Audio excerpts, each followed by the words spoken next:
अनुगुल जिला कणिहा ब्लॉक दे प्रवाहित ब्राह्मणी नदी दिन दुई पहर में बेधड़क चली बाली लुट। सरकार राजस्व हराउथबा बेले बाली माफिया मालेमाल होउछंती। एपटे तहसीलदार कहउछंती चढ़ऊ चली अबाध बाली चोरा चालाण।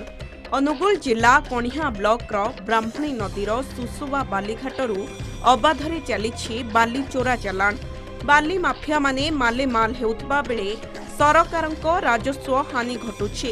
तेणे प्रतिदिन शह शह ट्रिप बाली उठुथिबारु गाँ प्रति विपद घनेई आसुछि। एही बेआईन काम बंद पई खनि कर्तृपक्ष और राजस्व विभागर वरिष्ठ अधिकारी माननको बारंबार अभियोग सत्वे कौनसी पदक्षेप निया जाउ नथिबा ग्रामवासी कहिसंते।